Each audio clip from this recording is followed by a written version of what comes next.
Hi friends, ఈరోజు మనం మలయాళం లాంగ్వేజ్లో ఒక మంచి మిస్టరీ థ్రిల్లర్ కాన్సెప్ట్తో వచ్చిన ఈ వారం నుండి డిజ్నీ ప్లస్ హాట్స్టార్లో స్ట్రీమింగ్ అవుతున్న కిష్కింద కాండం మూవీ స్టోరీ డిస్కస్ చేసుకోబోతున్నాం. ఇలాగే మీకు ఇంకా ఏ మూవీ స్టోరీని ఎక్స్ప్లెనేషన్ కావాలి అంటే ఆ మూవీ నేమ్ అనేది కామెంట్ బాక్స్లో కామెంట్ చేయండి. ఇంకా ఏమాత్రం ఆలస్యం చేయకుండా మూవీలోకి వెళ్ళిపోదాం. మూవీ స్టార్ట్ అవ్వగానే మన మూవీలో మెయిన్ క్యారెక్టర్ అయిన అజయ్ అపర్ణ అనే అమ్మాయిని పెళ్లి చేసుకోవడానికి రిజిస్టర్ ఆఫీస్కి వెళ్ళి అక్కడి ఆఫీస్ వారికి వారి డీటెయిల్స్ చెప్తూ ఉంటారు. అప్పుడే అక్కడి ఆఫీసర్ అజయ్ని ఎక్కడి నుండి వచ్చారో అని అడగ్గా దానికి అజయ్ నెడుంచాల్ అంటాడు. అది విన్న ఆఫీసర్ చాలా దూరం నుండే వచ్చారే, అది మొత్తం ఫారెస్ట్ ఏరియా కదా, అక్కడ ఈకో టూరిజం కూడా ఉంది అంటాడు. అప్పుడే పోలీస్ స్టేషన్ నుండి సిఐ అజయ్కి ఫోన్ చేసి తొందరలో ఎలక్షన్స్ జరగబోతున్నాయి, అందుకే లైసెన్స్డ్ గన్స్ ఉన్న అందరూ తమ గన్స్ని పోలీస్ స్టేషన్లో సబ్మిట్ చేశారు. మీ నాన్న అప్పు పిల్లై ఇంకా తన గన్ని పోలీస్ స్టేషన్లో సబ్మిట్ చేయలేదు, ఈరోజే లాస్ట్ డేట్ అని చెప్పడంతో అది విన్న అజయ్ వెంటనే తన ఫాదర్ అప్పుకి ఫోన్ చేసి గన్ దొరికిందా నాన్న, పోలీస్ స్టేషన్ నుండి ఫోన్ వచ్చింది అనగా దానికి తన ఫాదర్ ఉదయం నుండి ఇల్లు మొత్తం వెతుకుతున్నా అయినా కానీ దొరకలేదు, అనవసరంగా లైసెన్స్డ్ గన్ తీసుకున్నా అని సీరియస్ అవుతాడు. ఇంకా అదంతా విన్న ఫారెస్ట్ పోలీస్ ఆఫీసర్ అయిన శివదాసన్ అజయ్తో అందుకే నేను గన్ పోయింది అన్నప్పుడే కంప్లైంట్ ఇవ్వమని చెప్పాను, అది కూడా మన సేఫ్టీ కోసమే కదా అనగా దానికి అజయ్ గన్ పోయింది అని పిటిషన్ వేద్దామని చాలాసార్లు చెప్పాను, కానీ నాన్న నా మాట వినలేదు అంటాడు. ఇంకా అలా అజయ్ అండ్ అపర్ణకి పెళ్లి జరగడంతో అజయ్ అపర్ణ కారులో ఇంటికి బయలుదేరుతారు.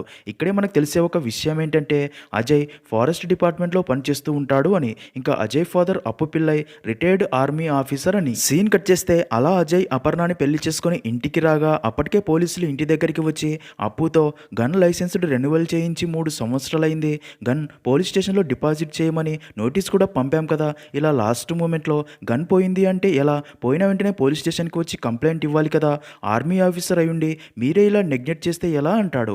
అప్పుడే అక్కడికి అజయ్ రాగా పోలీస్ తనతో మీరైనా వెంటనే గన్ పోయింది అని కంప్లైంట్ ఇవ్వండి, అలాగే మరోసారి గన్ కోసం ఇల్లంతా వెతకండి అని చెప్పి అక్కడ నుండి వెళ్ళిపోతాడు. ఇంకా అదంతా చూసిన అపర్ణాడు తన ఫ్యామిలీ తను ఇంటికి వచ్చిన మొదటి రోజే ఇలా జరిగిందని ఫీల్ అవుతారు. ఇంకా అదే రోజు రాత్రి అజయ్ అమెరికాకి వెళ్ళి సెటిల్ అయిన తన అన్నయ్య ప్రసాద్కి వీడియో కాల్ చేసి జరిగిందంతా చెప్పగా దానికి ప్రసాద్ నాన్న గురించి తెలిసిందే కదా అంటాడు. అలా అజయ్ కాల్ మాట్లాడాక అపర్ణతో మాట్లాడుతూ ఉండగా అపర్ణ అజయ్తో మీ నానంటే మీకు చాలా ఇష్టం అనుకుంటా అనగా దానికి అజయ్ నువ్వు ఇష్టం అనుకుంటున్నావు, ఊర్లో వాళ్ళు భయం అనుకుంటున్నారు, ఆర్మీ వాళ్ళ ఇళ్లలో డిసిప్లిన్ తెలిసిందేగా, నాన్న కొంచెం స్ట్రిక్ట్ అంటాడు. అప్పుడే అప్పు అక్కడికి వచ్చి అజయ్తో రేపు ఉదయాన్నే ఆ మణి అన్ని ఇద్దరు మనుషులతో రమ్మను అని చెప్పి వెళ్ళిపోతాడు. నెక్స్ట్ సీన్లో మరుసటి రోజు ఉదయం అపర్ణ తమ ఇంటి వెనకాల ఉన్న ఫారెస్ట్ ఏరియా ప్లేస్కి వచ్చి సెల్ఫీ తీసుకుంటూ ఉండగా అక్కడే చెట్టుపై ఎత్తులో ఒక రేడియో ఉండడం చూసి ఆశ్చర్యపోగా అప్పుడే అక్కడికి వచ్చిన అజయ్ తనతో ఆ రేడియో అక్కడికి ఎలా వెళ్ళింది అనుకుంటున్నావా, ఇదంతా ఫారెస్ట్ ఏరియా కదా, ఇక్కడ కోతులు చాలా ఎక్కువ, అప్పుడప్పుడు ఇంట్లోకి వచ్చి కనిపించిన వస్తువులన్నీ తీసుకెళ్ళిపోతూ ఉంటాయి, నిన్న రాత్రి మా నాన్న మనుషులను రమ్మని చెప్పింది, కోతులే తుపాకీని కూడా ఎక్కడ ఎత్తుకెళ్ళిపోయి చెట్టు మీద పెట్టి ఉంటాయి అనే డౌట్తో చెట్టుపై వెతకడానికి అని చెప్తాడు.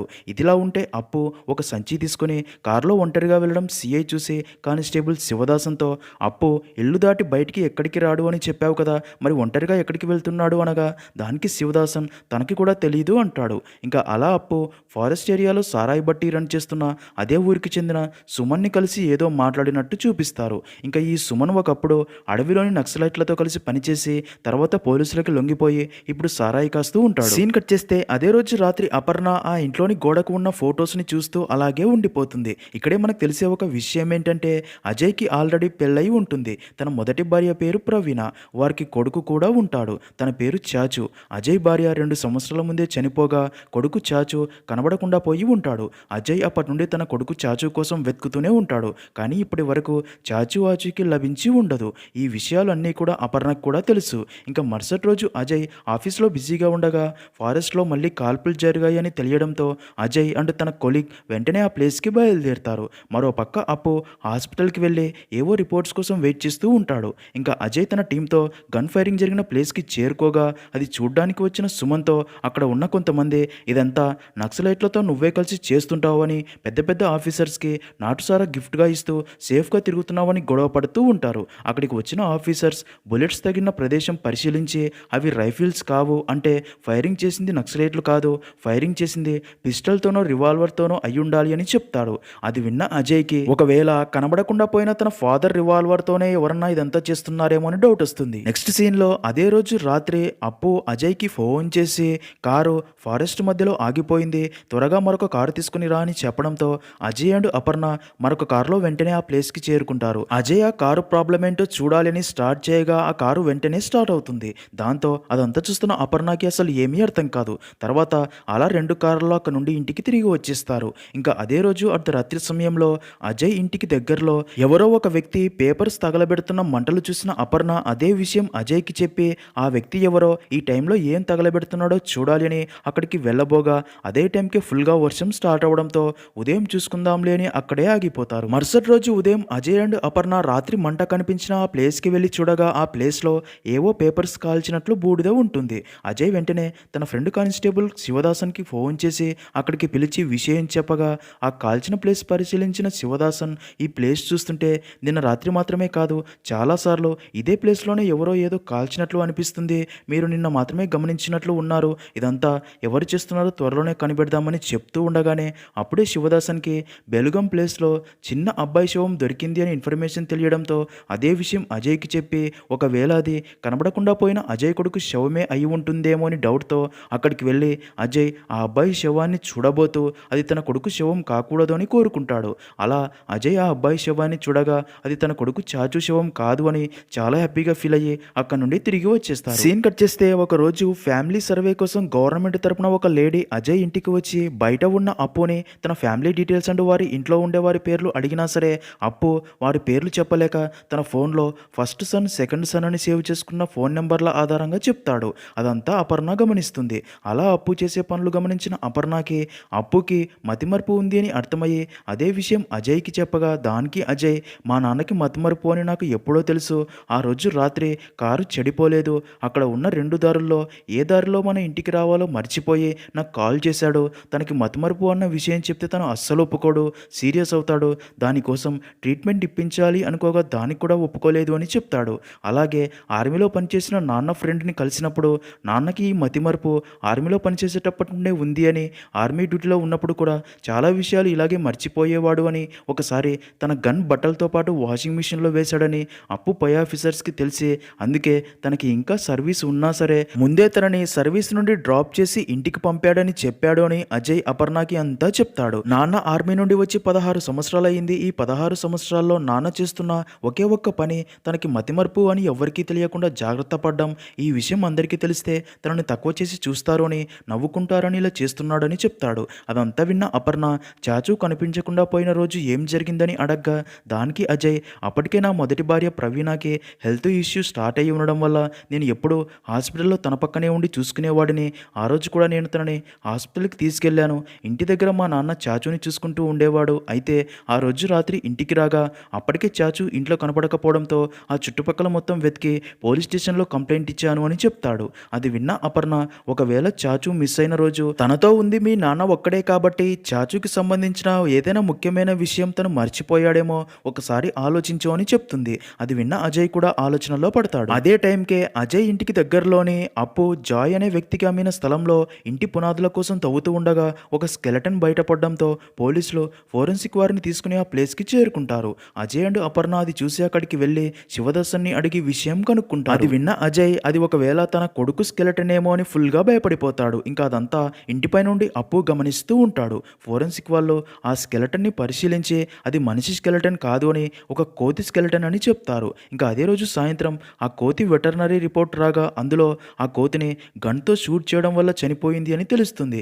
అజయ్తో తన ఆఫీసర్ మీ నాన్న జాయ్కి 2 సంవత్సరాల క్రితం ఆ స్థలం అమ్మాడు, కానీ ఆ కోతిని 3 సంవత్సరాల క్రితమే అక్కడ పూడ్చిపెట్టినట్టు రిపోర్ట్స్లో వచ్చింది అని చెప్తాడు. అది విన్న అజయ్ అదే విషయం అపర్ణకి చెప్తాడు. ఇంకా ఈ కేసులో పోలీసులకు తెలిసే మరొక విషయం ఏంటంటే కోతి బాడీలో దిగిన బుల్లెట్ సైజు అప్పు నుండి మిస్ అయిన రివాల్వర్లోని బుల్లెట్ సైజు ఒకటే అని తెలుస్తుంది. ఇంకా ఈ విషయాలన్నీ తెలిసిన అజయ్కి అసలు ఏమీ అర్థం కాదు. ఒకరోజు అప్పు సుమన్తో మాట్లాడి నడుచుకుంటూ వెళ్ళడం చూసిన అజయ్ అప్పుని కారు ఎక్కించుకొని కోతి కేసులోని విషయాలన్నీ చెప్పగా దానికి అప్పు బుల్లెట్ సైజు ఒకటే అయినంత మాత్రాన అది పోయిన నా రివాల్వర్తోనే చేశారు అనడానికి ప్రూఫ్ ఏంటి అంటాడు. ఇంకా మరుసటి రోజు అపర్ణాడు అజయ్ షాపింగ్కి వెళ్ళగా అప్పుడే అప్పు ఇంటికి తన ఆర్మీ ఫ్రెండ్ అయిన అమృత్ లాల్ రాగా అప్పు తనని కూడా మర్చిపోయి ఉంటాడు.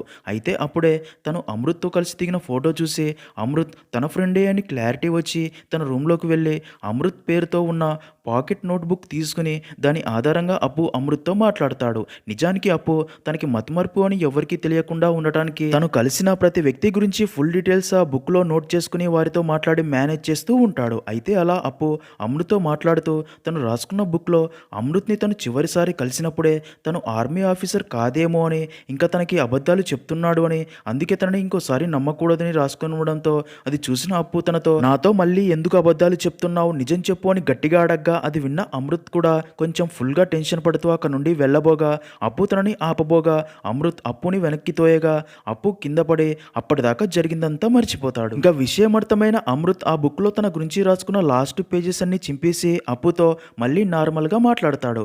అప్పుడే అజయ్ అండ్ అపర్ణ ఇంటికి రాగా అమృత్ వారితో మాట్లాడి అక్కడి నుంచి వెళ్ళిపోతాడు.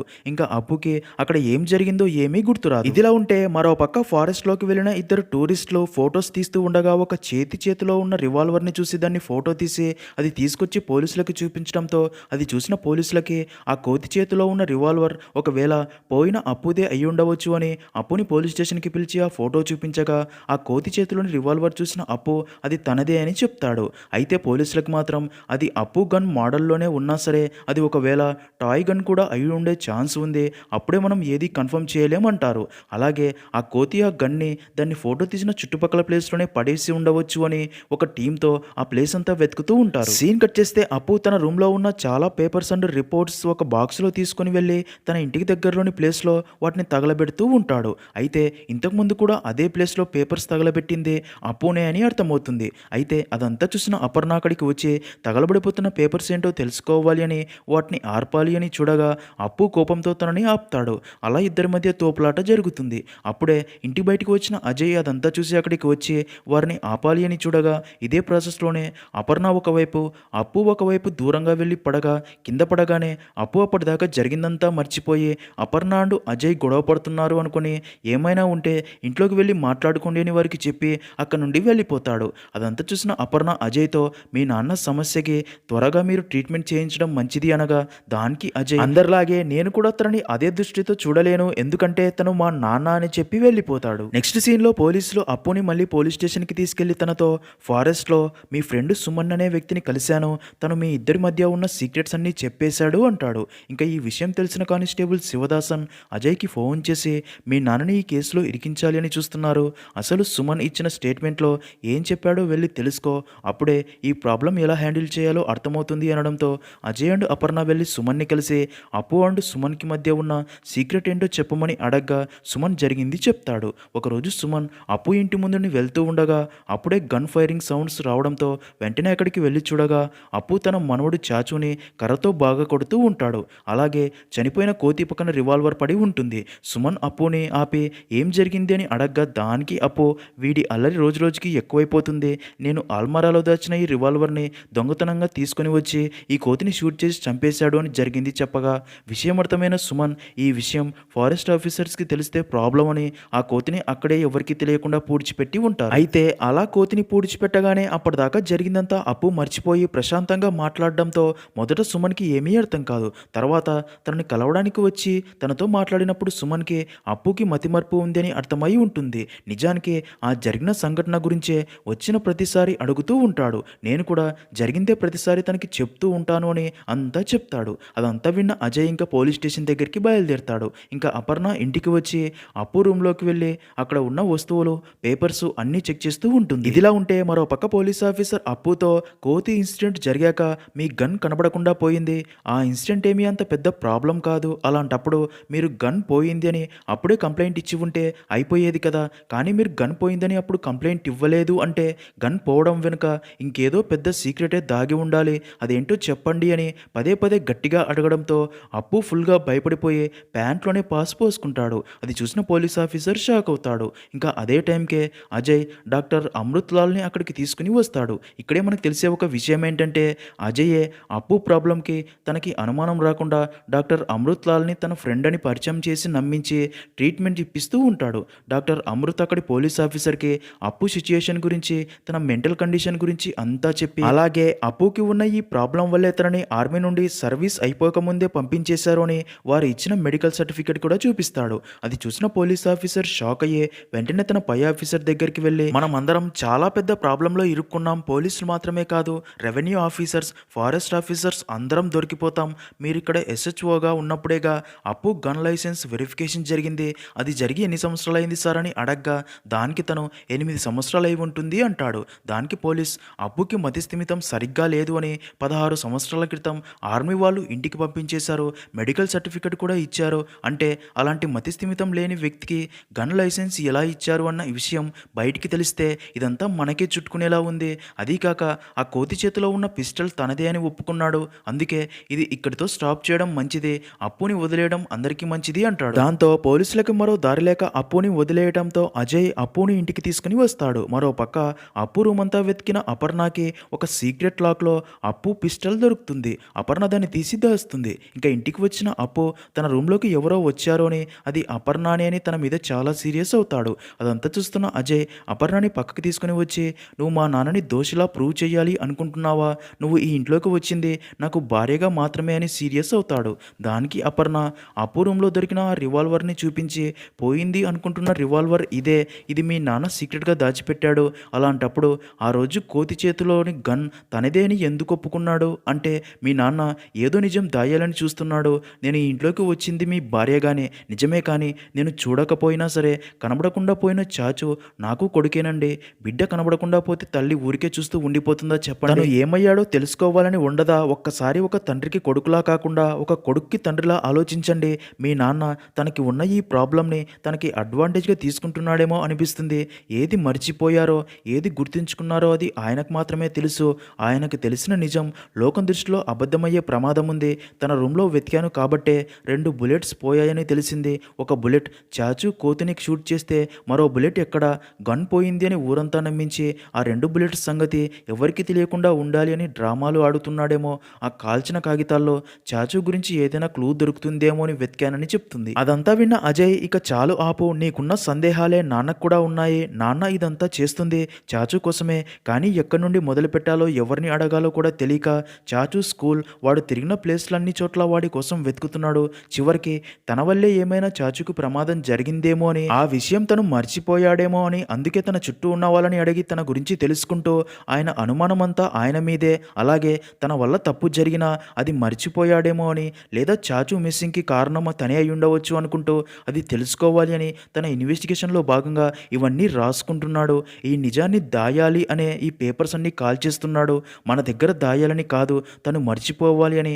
అలా మర్చిపోగానే మళ్ళీ మొదటి నుండి ఇన్వెస్టిగేషన్ స్టార్ట్ చేసి చాచు గురించి తెలుసుకోవడానికి మళ్ళీ ఇదే ప్రాసెస్ స్టార్ట్ చేస్తూ చాచు గురించి వెతుకుతూనే ఉన్నాడు అని చెప్తాడు. అదంతా విన్న అపర్ణ, ఒకవేళ తను ఇది ఆల్రెడీ సాల్వ్ చేసి ఉంటే, చాచు తప్పిపోయింది తన బర్త్డే రోజే అన్నారు కదా, ఆ రోజు మీరు ప్రవీణ అక్కని హాస్పిటల్కి తీసుకెళ్లారు అంటే మార్చి 19, కానీ పోలీస్ రికార్డ్స్ అండ్ న్యూస్లో మాత్రం నెక్స్ట్ డే మార్చి 20న న్యూస్ వచ్చింది. అంటే మీరు ఇంకా నా దగ్గర ఏదో దాస్తున్నారు అజయ్ అనగా, అది విన్న అజయ్ జరిగింది గుర్తు చేసుకుంటాడు. నిజానికి ఆ రోజు సాయంత్రం అజయ్ అపర్ణ అండ్ చాచుని హాస్పిటల్ నుండి ఇంటికి తీసుకుని వచ్చి ఇంటి దగ్గర వదిలి రిపోర్ట్స్ కోసం మళ్ళీ హాస్పిటల్కి వెళ్ళి రాత్రి ఇంటికి తిరిగి వచ్చి అక్కడి దృశ్యం చూసి మైండ్ బ్లాక్ అయ్యి షాక్లో ఉండిపోతాడు. ఎందుకంటే అక్కడే బుల్లెట్ గాయంతో చాచు చనిపోయి పడి ఉండగా తన పక్కనే గన్ను, అలాగే ప్రవీణ షాక్లో ఉండిపోయి ఉంటుంది. అజయ్ ఫుల్గా ఏడుస్తూ ప్రవీణని ఏం జరిగిందని అడగ్గా, నేను కావాలని చేయలేదండి, చాచు ఆ గన్ తీసుకుని షూట్ చేస్తా అని బెదిరిస్తూ ఉండగా దాన్ని వాడి దగ్గర నుంచి లాక్కోవాలి అని చూడగా అనుకోకుండా గన్ ఫైరింగ్ అయి చాచు చనిపోయాడని చెప్తుంది. దాంతో అజయ్కి ఏం చేయాలో అర్థం కాదు.